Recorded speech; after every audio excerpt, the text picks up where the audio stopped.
Let's start with from the beginning. I was born with what most of you probably understand, as I said, being in the field, but I was born with a high imperfect anus, which means I was born without the actual anal opening, so doctors had to create that opening at birth. I like to tell people that doctors made me an asshole. So I can get away with a lot more. I was also born without a sphincter muscle. So as you can imagine, that's meant a lot of challenges in life, and those challenges include anxiety, panic attacks, embarrassment, shame, severe depression, failed relationships, anger issues. But with an amazing support group around me, I've been able to overcome those issues, and it's because of those people. And I think, being with people like yourselves, you're a part of that support group, and so I'm honored to be able to share my story with you. I didn't really know I was any different from any other child until I got to elementary school. It was something that was fairly difficult to hide from the other kids. I wore diapers till about the age of 13, so you can imagine going to gym class and changing in and out and having to go in the stall, and kids just, realized that something was different. I was bullied relentlessly in high school. Called names, beaten up, come home, have to explain to my mom what happened. She was really a super mom. Always was there for me when I came home after lunch, and that's why I always mention the support group, because I can't stress enough how important it is. I actually feel fortunate I was born with incontinence and I didn't come across it later in life, because for me, when I was young, it was easy to have the conversations with healthcare workers, with my parents, with extended family. We were all pretty open about it.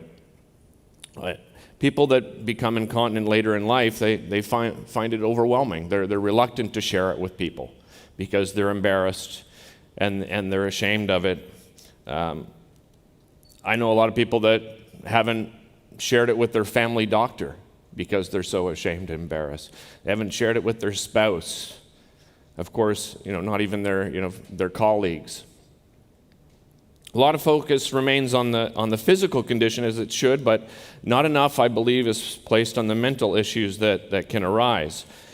And we need to make a strong effort, as Adrian mentioned earlier, to normalize it, to normalize the conversation. We need to make a strong effort to do that because people tend to isolate themselves. Loneliness is being described as the hidden epidemic. That's according to the Red Cross. Now, people, of course, are feeling isolated for many reasons, but I relate it to incontinence because I've heard too many stories of people not leaving their homes for months, even years. The worst story I heard after going public was a woman told me she hadn't left home in 28 years. She left home to get groceries and go to doctor's appointments. That's the only time she left home in 28 years. And I certainly, had a great support group, but, felt lonely myself. I didn't share my story until I was over 40 years old. So for 40 years, I never met anyone like me. No one had ever mentioned that they were incontinent. My doctors, even as a child, never said, "Hey, don't worry, you're not alone.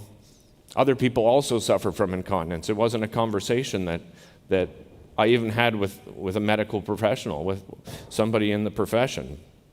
I mentioned those accidents earlier, and when I chose to go public with my story, I wanted to be completely honest about it, to paint the picture, because I find the language that we often use when we talk about it, we skirt around what's actually happening in someone's life. And when I talk about an accident, I would mean at school, I would have diarrhea so bad that I would have to tuck my pants into my socks so it didn't spill onto the floor. I would have to call my dad at work. He was a prominent businessman. He could be sitting across from $1 million client, and I'd say to my dad, "Dad, it's me." Our code words was, "I've had an accident."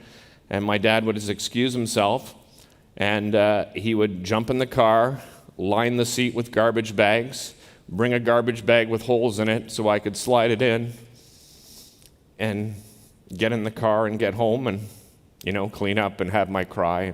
People ask me, how did you get over that? And I always sort of, I don't know where it came from, perhaps my parents, but I kind of treated it as, one incident in a long life. So that incident's over, you forget about it, and you move on. And it doesn't mean it's completely forgotten until the next one, but that's the way I ended up dealing with it. My schooling suffered a great deal. I was so obsessed with my incontinence that I had a very difficult time concentrating. I probably missed about 50% of what was said in class. I was a terrible student, terrible grades. High school, I had a new challenge. The challenge in high school was perhaps the bullying wasn't as bad as it was in elementary school, but now I got into, that time in life when you wanted a girlfriend. And that scared the crap out of me, literally and figuratively. I started to get comfortable talking to girls, but my anxiety would get the best of me. I'd start suffering from panic attacks as we became intimate. I was so desperate for a girlfriend, I would never break up with them, but I would distance myself, I would stop talking to the point where, they would break up with me. And I just thought, there's no way I could share this with them because they would think I was absolutely disgusting. How do you share that with somebody that you're going to be intimate with?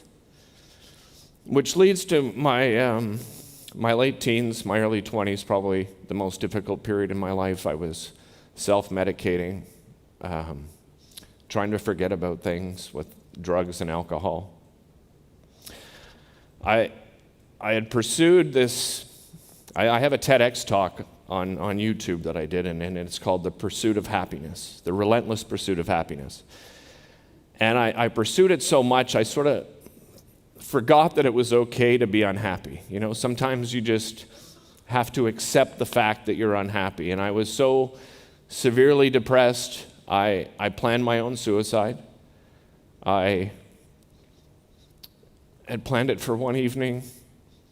It was actually late at night. I was staying with my best friend Gary at the time, and I had a lot to drink that night and had planned it, and luckily had an epiphany where I thought, I mentioned the support group, and I just started thinking about that incredible support group. Sorry. So what's...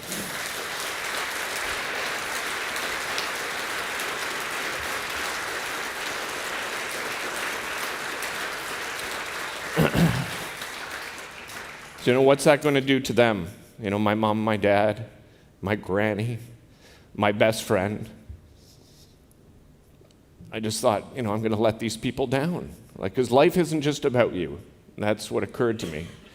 Life isn't just about you. There are people that invest a lot of time and love into you.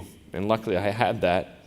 And that's the only thing that probably saved my life that night, was thinking about those people. So how did I overcome those challenges? I started asking myself the obvious question, what if I started telling more people? What if I started telling friends, acquaintances, colleagues? And as Kathy mentioned, a great idea, suffer from incontinence, let's get into television. And hosting a live 3-hour television show Monday to Friday every morning. It was something I wanted to do when I was a boy. I'm certainly fortunate that I was able to do it, but I went public almost by accident. I was doing a show in Ottawa, Canada, called Daytime Ottawa. It was a lifestyle show, a community television show, and by chance, the executive director of the Canadian Continence Foundation was my guest on the show. And I met her in the green room. She was there with somebody else, and I met her in the green room, and she started talking about the foundation, and in passing I just said, oh, by the way, I suffer from fecal incontinence. And Jackie went, what? And I said, yeah, I've suffered since birth. And she asked if I would be willing to share it live on television that day, and I just felt it was a good time. I've been hiding it for so long. It's a huge weight on you. So I shared it on live television, and then I shared it on social media, and the outpouring of support was unbelievable.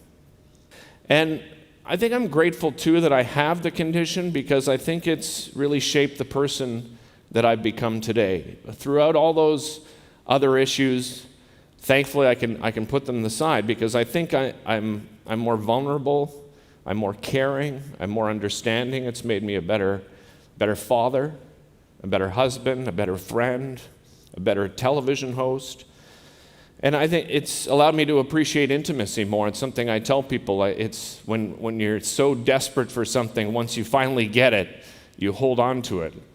And when I'm intimate with my wife, I tell her that how magical it is. And to meet somebody that you've never heard in 40 years tell you that you're attractive and that you're sexy, it's the most incredible feeling. My goal is to make people that are suffering from incontinence feel good, and we're all a part of that. So make people feel good in your lives. Thank you very much for your time.